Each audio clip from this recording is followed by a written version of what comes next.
Thank you for watching, liking, commenting, sharing, and subscribing right now. Hello world, I'm Chris Pirillo, and this is the LockerGnome Daily Report, or TLDR for short, your daily dose of tech news, gadget views, and answers that you can use. And before any more of you tell me, live.pirillo.com is down for the count. I don't know if the live feed over there is going to come back up because the Mac Mini that has been running the live feed for quite some time, pretty much 24/7 straight since I got the Mac Mini, it's dead. And I don't know if I'm going to be able to replace it. Yes, I can replace it, but I'm going to see if I can find a sponsor.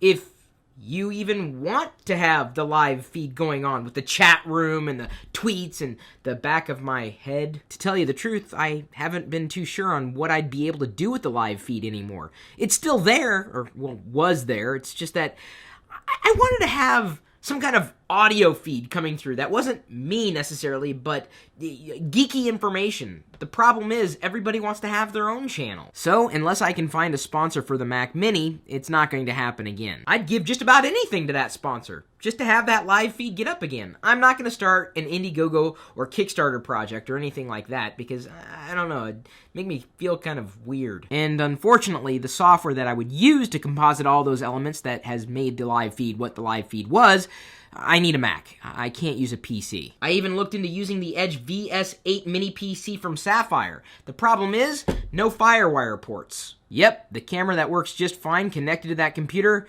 is a FireWire camera. I know, I'm the last person to use one. So what do you think? Should I go out and try to find a way to offset my costs? Do you even want to have the live video feed anymore? Yes, I'm absolutely looking for your feedback. I can't entertain people 24/7, unfortunately. The vlogs work well enough, as do TLDRs, and paying to repair the Mac Mini won't be worth the cost because I might as well just apply that money to a newer Mac Mini. So that's the sad news. The good news, I got a new gadget!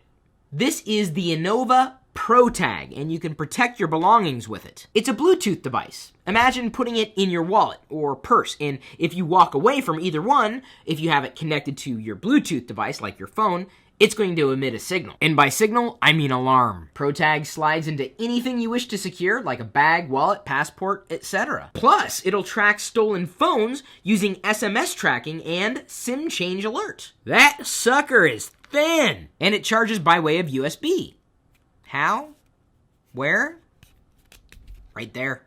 You might be thinking, I don't need this, until you actually need it. In fact, the puppy sitter that we used to watch Wicket and Pixie while I was away in New Orleans, and Diana, my wife, is still in Texas, she just had her iPhone stolen. It's an epidemic. If she had a ProTag, that might not have happened, or at least she would have been able to recover the device. You did realize that's a problem, specifically with iOS devices. They're valuable. On the black market, they could fetch up to $200, which for something that wasn't purchased to begin with, at least from the person selling it, that's a big profit. The real kick in the pants is these phones that are being stolen aren't necessarily being used in the US, they're being sold internationally. Makes me kind of wonder what the next iPhone needs to have, and that would have to be something that would make it more difficult to profit from if stolen. And that's how you know you have a good product, if it's good enough to steal. Like this pen, which I'm sure someone's going to walk away with at some point in the future. I know you're not a fan of stealing, but I bet you're a fan of discounts. How about saving 92% on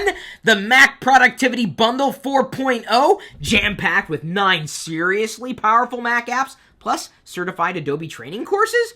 Dude, that's a bargain! It comes with Camtasia, Toolbox for Pages, Mac Internet Security, Text Soap 7, Logo Design Studio Pro 2, Disk Aid, Concealer, Train Simple Design courses, and Sketcher? Plus, as always, you can sign in to earn $10 for each friend you refer. So even if you don't like this LockerGnome deal on deals.lockergnome.com, as we linked in this video's description, maybe you know someone who would like it. And be sure to sign up for the email newsletter. Technically speaking, we have 2 email newsletters. The Deals email newsletter and then the regular old LockerGnome newsletter found on lockergnome.com. Tell me you've subscribed, because, you know, we're sending one out every weekday. Email isn't dead!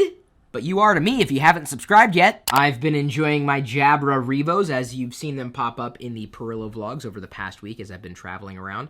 And for the most part, they've been working well. I've run into a few snags, but am overall happy with them. And as far as those snags are concerned, I'm communicating directly with Jabra to fix them. But let's say you don't want what I have. We've found the 5 best over-ear headphones for an Audio-Technica microphone system just for you, including the ATH-AN C7B, the V-Moda Crossfade LP, the ATH-M50, the Shure SRH-840, and Sennheiser HD-280 Pro. Do your ears a favor. Upgrade your headphones now. I mean, sure, the default earbuds that come with any device are okay, but usually not amazing. Do any of you guys work at home like me? Are you looking for some home office tools to transform your business? Well, I like working at home, and maybe at some point in the future, you'll like working at home too. You can still interact with people. It's just that this is not just play for me. Yes, it's fun, but it's also work. I have a business to run while sitting down and not running. I'm an infotainer. I get paid to create content for you and well, any other business who would want to hire me to help them create content for their community. And I can do most of that work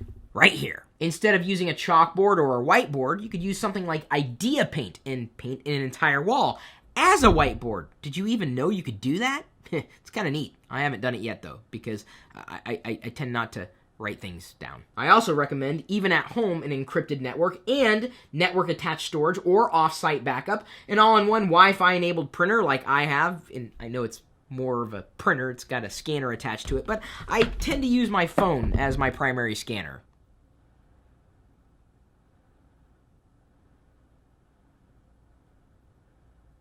Every other minute, I get an email from one of you asking which case I have on my iPhone. It really doesn't matter because it's not great. It's just a generic jellyfish one. I've mentioned that before. But maybe you're looking for some stylish armor protection for your iPhone. I can save you 50% on carbon fiber. As you get older, carbon fiber becomes more important. In fact, if I don't get my carbon fiber intake every day, it's difficult for me to output. Google Now has been released for iOS. I've used Google Now on my Nexus 4, and I appreciate that the service exists and that they've brought it to iOS. It's just that I don't live my entire life in Google. I use Google, but my calendar's not hosted on Google. My email's not really hosted on Google. Like, everything that the Google Now application on either platform could bring me has never been anything other than annoying. You want to know something that's really funny? Many Android users still can't use Google Now, and I can as an iOS user.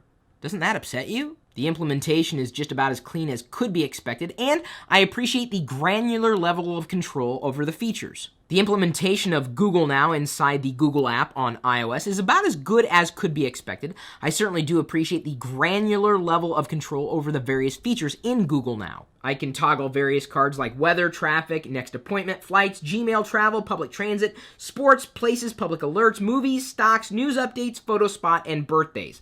Again, I really don't use Google services enough to make any of these cards useful. And please, for the love of God and all that is holy, stop comparing Google Now to Siri. Siri responds to my commands. Google Now just gives me what it thinks I need. Mind you, Siri annoys me almost as much as Google Now does. It's just that I know that they're completely different types of services that exist for two completely different reasons. To put a finer point on it, check out what Google Now tells me. Check back soon. More cards will appear when the time is right. Siri doesn't do that. Siri responds to what you want.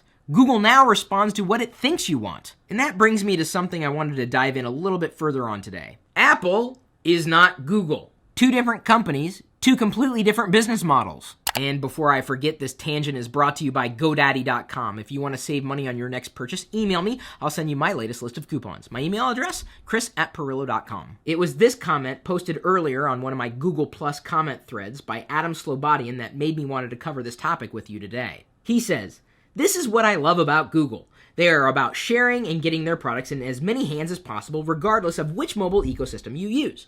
Would be nice if other companies, Apple, would offer some of their applications to other mobile ecosystems, but that won't ever happen."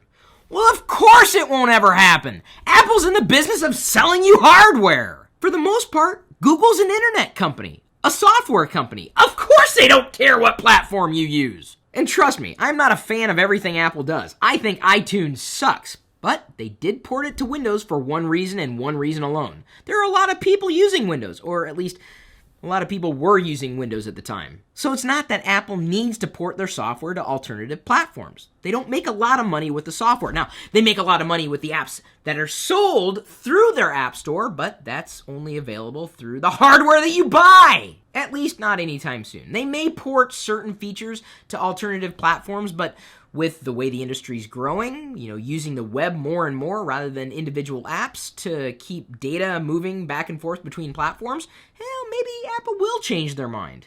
I honestly don't think that many people are screaming for Apple's software to be available on many platforms, because once they do that, well, why would you want to buy their hardware, which they make money on? A lot of money. They're very, very profitable. Just think about Microsoft for a moment. They ported OneNote to iOS. They also ported Xbox Smart Glass. It makes sense. There are a lot of people they want using Microsoft's ecosystem, but not necessarily needing them to use Microsoft's hardware. Maybe if Apple made more money in internet services, it would be a possibility of porting software to alternative platforms. Say like a music streaming service, because why would they care how you purchase that music streaming service so long as you were using Apple's music streaming service? So please, before you get into the next argument talking about platform wars, remember, these are completely different companies with completely different goals. Well, no, okay, maybe they have the same goals. Different ways of approaching the goals, and that is to make money. And I hate to say it, but that's another reason why I like using iOS, because a lot of the software out there is available for iOS. It might be a different story if I used more of Google's services, but that is not likely to happen.